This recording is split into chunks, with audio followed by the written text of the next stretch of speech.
I am Ishita, and my guest today is someone whose work has transformed the way people relate to themselves. She's a lifestyle coach, emotional wellness guide, and the author of the beautiful and deeply reflective book, Gratitude 42 Days of Honoring Life. Dr. Disha So Bhanushali, happy to meet you again. thank you And so much, ma'am. It's been thank you for all your kind words and for the trust and love that you've shown to the book. it really transformed the way I think about the concept of gratitude because when I read the book, the first thing that struck me was gratitude is not an alien concept or it is no rocket science for us all. Even on Instagram, we keep watching reels about gratitude and life transformation and these concepts. But, to practice it in our daily lives, I think that is what makes the real difference. That is where your book made a huge impact because gratitude, it has to be as simple as breathing. It has to It be part is. of our daily lives. It is. So I'm so glad that we led to the moment that sparked this idea within you that, okay, gratitude, 42 days of honoring life, this has to be a book. For past few years, there have been people around me who've been coaxing me to write. I love writing any which way. So, there have been people who kept telling me that you should write, but it was never this subject. And it just suddenly happened, and there were some supportive events that took place during the same time where so I was helping few people get over their emotional bondages. And in the process, I realized that there are a lot of complaints and incompletions that people generally suffering from either physical dis-ease, which we call it, is there is non-ease in the body, right? So whether it is physical or mental or emotional, although it's not natural to feel complaints, but very naturally, unconsciously almost, people start feeling something is not okay. So those complaints crop up spontaneously. The way the nature has been designed, complaints will never give you solutions. One complaint will breed another and it keeps on increasing, and then you start feeling, I am not okay. So, this seed of I am not okay, I'm not good enough, I don't have enough, my body is not good, my mind is not okay, my relationships are not okay. So, this not okay doesn't help in getting out of neither physical issues nor mental issues nor emotional issues. So that is when I realized that the seed of all the health wellness is somewhere deep rooted. It is founded in this sense of lack, and the antidote of it is feeling grateful, right? There are two sets of patients. Some patients, they are like really happy go lucky. हाँ doctor आप करिए, आप पे भरोसा है, आप जो करेंगे सही होगा. So the kind of recovery they get after surgeries is very different. That when I consciously asked people to feel grateful, whatever emotions you're facing, whatever issues you're facing, okay, now write down the list of things that are good in your life, and it flipped. And then I realized that my upbringing is like this, that we've always seen the good side of things. My grandmother, even if a glass would break, she would say, don't worry, chote mein khatam hua. For all of us, if we retrospect and if we go back to events from our childhood or from early schooling days, or in our life, if we retrospect, the most traumatic events that those appeared traumatic then, now if we sit with them, we'll realize, wow, that event taught us so much. And it indeed would have. So gratitude, हम gratitude practice करते हैं, हम लिखते हैं. क्या लिखते हैं? Thank you for, and it's more like seeking. Sorry, I don't want to demean people who just write. Of course, there are benefits of it, but gratitude is far more than just thank you. This is the thing that made me perhaps an instrument of the divine to bring out this, and it just happened. It just got done all in less than 6 months. And then Penguin also happened like that. One thing that you mentioned that, when people are feeling that I'm not okay, and then from that stage, moving to the stage when you start paying gratitude for even the tiny things, I think it's a very difficult, that transition is very difficult because when things are not going well in your life, it becomes difficult to see the good side of it. That is what makes a difference. Everything that I'm touching is turning to stone, but I will still see the positive side of it. That is a choice that I make, and that choice decides the future courses of action. So I used to write gratitude notes for everything that went well throughout the day. And then I started praying gratitude for everything that did not go wrong throughout the day. And, I just realized that initially that thank you was very mechanical. Correct, correct. I'll say thank you to anything, to just universe. Okay, I wanted this thing and I got this thing. Thank you. But eventually it became a part of who I was. But, with our daily lives, our lifestyles, we tend to forget. And that is where this book really gets us going in that habit mode, that make it a habit. Usually we associate the number 21 days with that habit mode, that it takes 21 days to make a habit.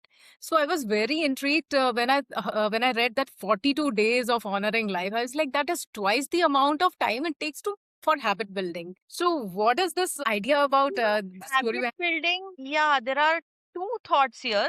Some research says it is 21 days, and there are researchers which claim that it is 42 days. Now, 42 days, I don't know the exact scriptural reference, but recently I was in a gathering where I was delivering a similar lecture, and there was this person who is a Vedic scholar.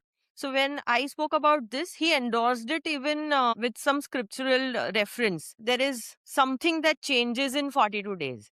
So there are enough research that shows that when you consistently do something, like either to make a habit or break a habit, you need 42 days. And in the book, 42 days also, because if you see in the daily exercise, we are addressing all the 6 areas of our life: physical health, profession, relationships, all the 6 areas. So the thought process was around both the things, that it'll take 42 days. It needs consistent time to change your thought process. It's not just building a habit.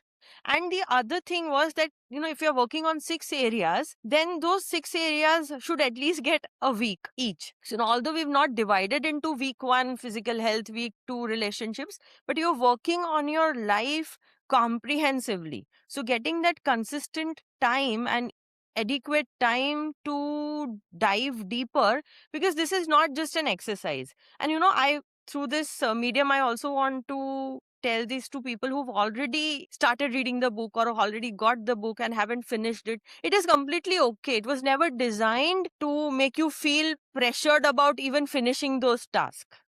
The whole idea is to relax, let your nervous system relax. In this idea of completing things, अरे एक दिन miss हो गया, अरे एक दिन miss हो गया, this is again taking you into fight and flight mode, which is not letting your vagus get activated. It is not activating your parasympathetic system, which will not help. How much ever gratitude practice you do, how much ever affirmations you write, but if you're writing it with a feverish mind frame, then it is not going to give result.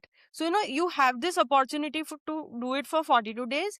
If you miss a day or two in between, it's okay. You just take another notebook or something and you just start again. Or you just continue from where you want. The weeks are divided into different. So, you start with courage and commitment, because I know that when you want to change, it's not going to be overnight. And those radiance rituals are also designed in a way that it keeps you in the heart. The bottom line of this is to have this transition from mind to heart. Allow yourself time. Don't be in a hurry. That's very true, ma'am. Because it takes time, It takes This, time. yeah, it does. 21 days mein transformation ho hi jayega. I want to manifest everything in 21 days. Now you see the mindset behind it. We are already in that seeking mode. And gratitude is everything but seeking. Yeah, yeah. And it takes a while to detach from that seeking mode, because initially I think most of us even begin this practice of gratitude with the thought that, okay, if I say thank you, I'll get more. Exactly. This is where this book is different. There's a very famous saying that those who think they have will be given more. Those Yeah. who think they don't have will be taken away from what they even have. Why? Because if you're feeling lack, now you're feeling inadequate within. And hence you're writing, oh, thank you for the money I have, thank you for the relation. But within yourself, you're not feeling good about yourself. You're not feeling grateful for what you have. Mm, How will right. it breed more? So, how was the writing process like for this book for you? Were you did you write this book while doing these daily, daily rituals? It's a little controversial statement to make, but no, no, this book didn't happen because I was writing thank you notes 3 times a day. This happened because I felt that at least 3 times a day, come back to your source, which is grateful. Living beings are naturally grateful. You see animals, you see children, you see people who have achieved something magnificent in life. All those people you will see. So, no, I was not really writing it. Each and every ritual is designed keeping in mind the effect and the impact that it would have on your nervous system. Against talking a lot about vagus and sympathetic and parasympathetic system, because that's too medical. So instead of that, we chose to keep things which will, so like for example, the first ritual is today you just smile, right? So now if I have to talk about what happens when you smile, how many muscles relax and etc., what it does to your nervous system, that is the theory side of it. Against that, we have these rituals: walk on grass, do something for others, talk to your house helps, meet your friends, not just WhatsApp call, do a sport, or just smile today. But somewhere in this pressure of work and earning and, achieving more and more and more, we've lost this connection with our inner world, which blossoms creativity. In that inner space, this gratefulness is always there.